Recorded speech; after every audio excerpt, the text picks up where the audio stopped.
Entonces ya ahorita vamos a empezar con el tema de Jesús y el adulterio. Listo, les voy a quitar mi cámara, es que estoy muy agripada. No quiero que me estén viendo llorosear. Entonces, bueno, entonces estamos y vamos a empezar con estos versos del 27 al 32, ¿sí?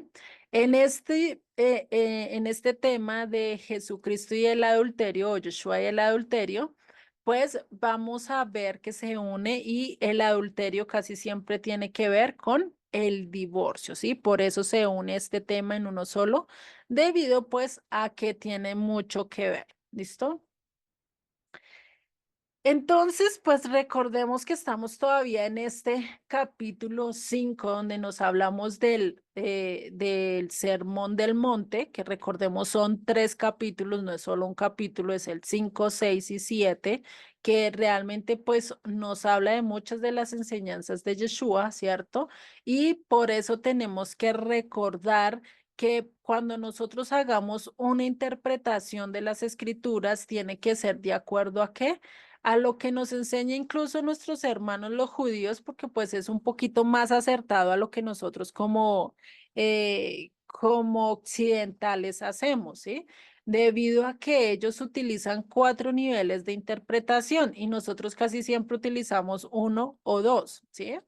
Por lo menos nosotros utilizamos mucho el pachá, que quiere decir interpretación literal de texto, ¿sí? Y esto sí que ha pasado con nuestras culturas. Por lo menos hay muchos que se basan en este versículo que dice Pablo y que vayan y tráiganme mi capa y los pergaminos y no sé qué, ¿sí? Y hay muchos que incluso se hacen una locura con este pasaje o por lo menos cuando creo que es en una de las cartas de Pablo, o no sé si Yeshua, que dice que el que beba cosa mortífera no le va a pasar nada, no le va a suceder nada, incluso que si una serpiente lo muerde, pues no le va a pasar nada.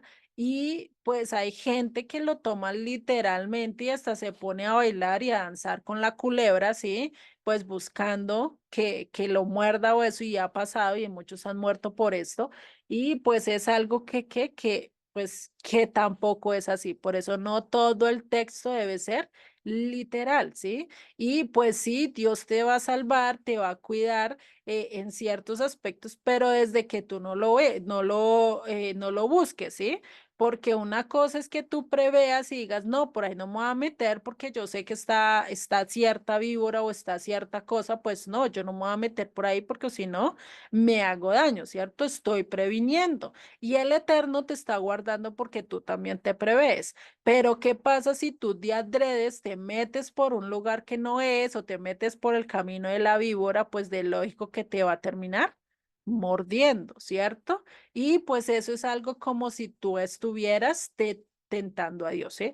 Y pues recordemos que eso es algo que nos dice las escrituras que no debemos de tentar al Señor nuestro Dios, ¿no? Entonces, por eso no podemos tomar todo el texto literal.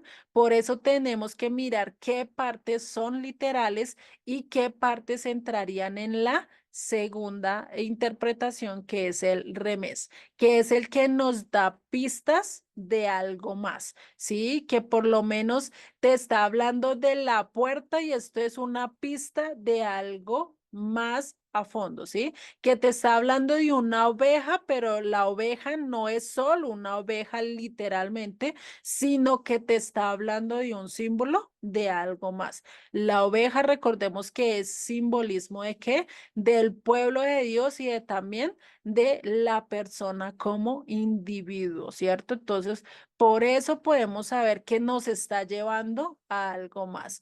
Y si seguimos con la interpretación, ya nos vemos al drash, que es a nivel alegórico, al ver qué cosas o qué textos me están hablando de algo. Por lo menos yo cuando habla las escrituras de la puerta no lo puedo tomar literal Porque si me dice Yeshua, yo soy la puerta, yo soy la puerta, ¿será la puerta de mi habitación?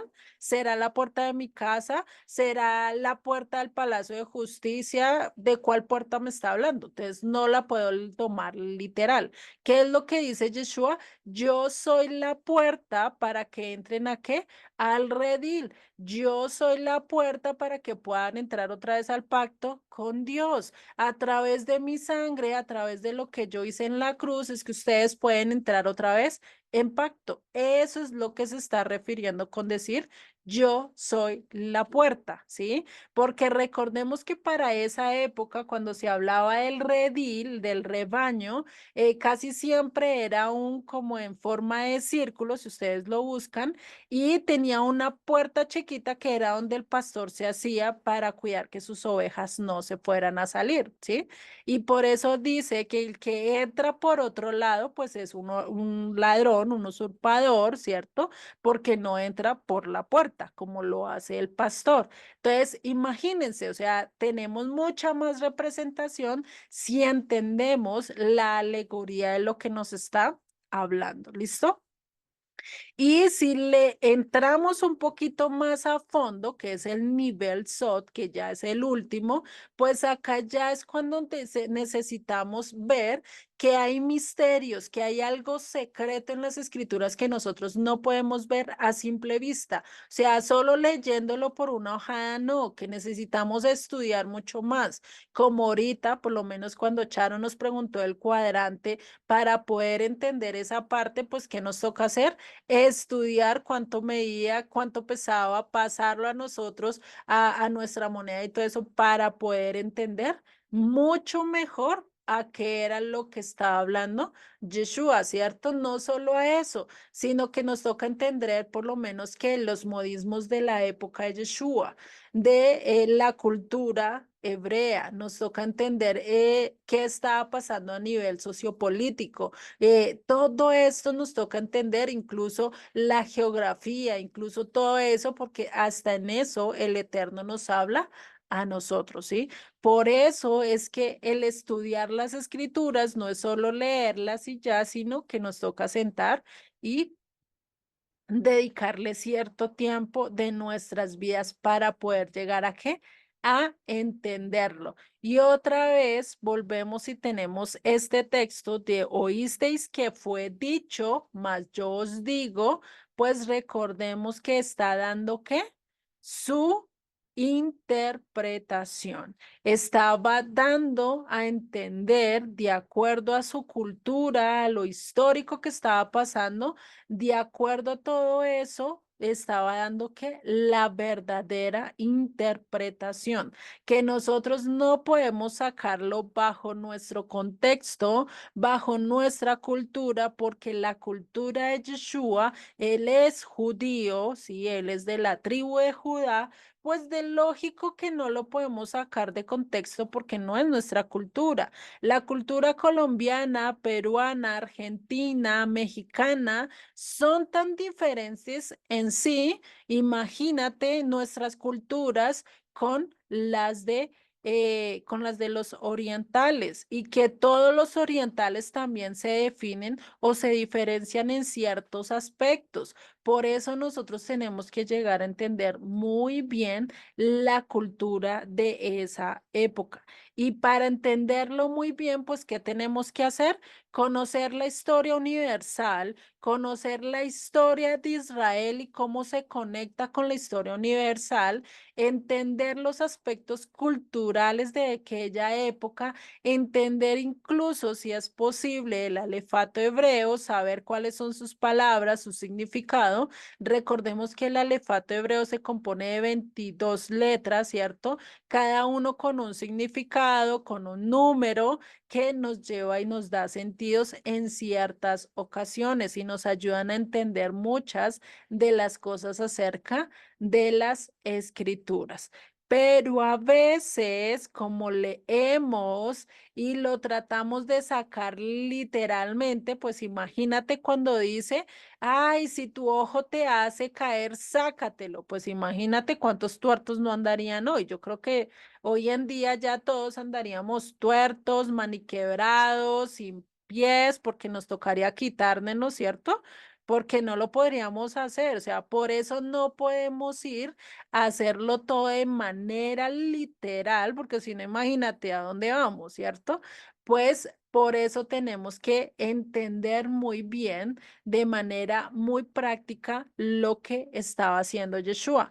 Por eso, por lo menos un ejemplo muy práctico es cuando Yeshua fue a lavar los pies de sus discípulos. ¿A ustedes qué sentido o qué les recuerda el lavar los pies a sus discípulos? ¿Fue un acto de, para ustedes, qué fue ese acto? ¿O qué lo ha manifestado al mundo hoy en día este acto? De Para humildad. mí fue un acto de humildad Ajá. que Él nos enseña a nosotros. Exactamente, pero hoy en día, ¿cómo lo utiliza el Papa? ¿Cómo lo utiliza incluso la Iglesia Evangélica? Hay muchos que lo utilizan, no lo hacen a puerta cerrada como lo hizo Yeshua para que nadie se dé cuenta, sino lo hace ¿qué? Por medio de cámaras, de reflectores y que todo el mundo se dé cuenta que le estoy lavando los pies. Es como un acto de popularidad, de mostrar, mire, yo sí hice esto que mi maestro estaba haciendo. Eso realmente mostraría un acto de humildad. No, más No, bien como de Juliet, arrogancia, Juliet. ¿no? Como de altivez. Exactamente. Estarían haciendo lo contrario. Denme un segundo. Ay, ya, qué pena con ustedes, es que me tiene, mejor dicho, esta gripa. Vale, entonces cuando entendemos esto, de qué fue esa práctica del lavado de los pies, y si nosotros lo entendemos desde la vista o desde la perspectiva de ese entonces, ¿qué quiere decir? El que lavaba los pies era el siervo más despreciable que había en esa época. Era el que menos era como visualizado, o sea, era el que lo pasaban por indiferente, a nadie le importaba, a nadie lo miraba, si comía o no comía, eso a nadie le importaba, ¿sí? Era el que más era menospreciado. Por decirlo hoy en día, a lo largo, si nosotros miramos el nivel de estatus, pues ¿quién es el peor? El desechable, el que vive en las calles, el que anda, mejor dicho, mendigando, ¿cierto? Es él como el más bajo de nuestro escalón. Digamos que el siervo es parecido a esa persona. Nadie le ponía cuidado, nadie lo cuidaba, era el más bajo de todos los siervos. A eso se bajó Yeshua para lavarle los pies a sus discípulos. ¿No creen que eso sería humildad de él mostrar eso? Por eso Pedro, cuando ya Yeshua le fue a lavar sus pies, que le dijo, no, no, no, no, no, no lo hagas. ¿Por qué? Porque él sabía que se estaba rebajando a tal punto de decir, yo soy el siervo menos importante de todos. Imagínate, o sea, y nosotros en comparación a Yeshua, ¿a qué nivel de siervos a veces pensamos que somos, no? A veces pensamos que somos los siervos que necesitan ser mejor pagados, los siervos que tienen voz y voto, los siervos que Dios tiene que ayudar y tiene que darles todo, pues imagínate él, ¿qué ejemplo nos estaba dando con eso? ¿Qué me pueden decir ustedes? ¿Qué ejemplo te estaba dando a ti con decir yo soy el siervo menos preciado, yo soy el siervo que acá nadie y a nadie le valga?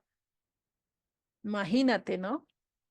Entonces, imagínate lo que nos dice, a lo que nos llama, ¿cierto? Entonces, si así nosotros nos quedamos en shock con todo lo que hemos estudiado anteriormente, desde que empezamos con este capítulo 5, pues imagínate lo que nos va a hablar ahorita acerca del que empieza a hacer y empieza a irse a hacer otras cosas que no estamos llamados a hacer, como el adulterio, como la fornicación, porque yo creería que entraría también ahí la parte de la del codiciar.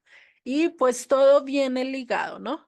El parte de hacer enojar a los demás tiene que ver con el prójimo, lo mismo el adulterio, la fornicación, pues también tiene que ver, ¿qué? Con lo demás. Y que es difícil de hacer, es difícil de comprometernos, es difícil de decir, yo no me voy a irar, yo no voy a enojarme, no voy a menospreciar a los demás, pues a veces se nos sale, a veces como buenos seres humanos que somos, pues estamos rendidos a este cuerpo de pecado y a veces nos puede más nuestra carne que realmente el seguir al Eterno, pero nos toca trabajar.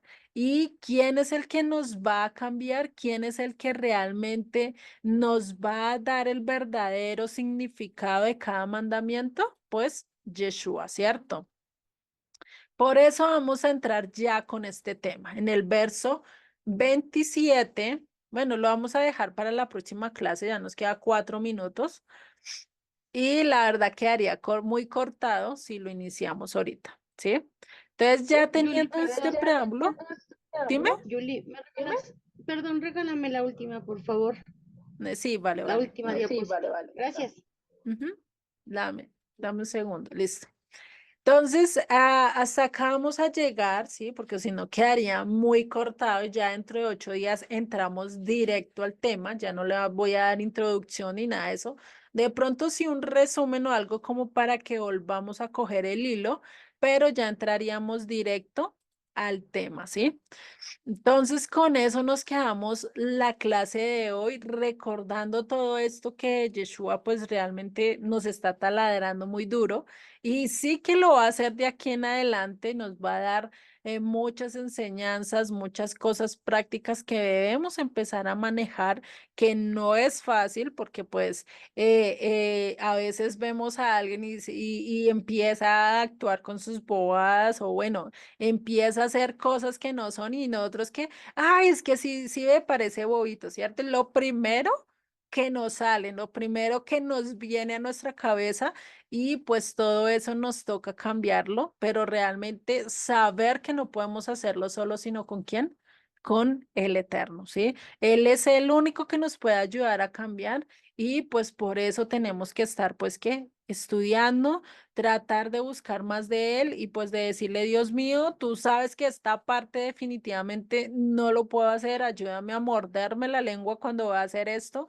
ayúdame a callar, que mejor dicho, hasta mi mente se ponga totalmente en blanco, que yo no sepa qué decir, pues eso lo puede hacer ¿quién? Solo el Eterno. Y realmente créanme que es así, si nosotros nos dejamos moldear por él, pues él realmente va a empezar a cambiar nuestras vidas y nos va a empezar a moldear de acuerdo a su voluntad, ¿vale?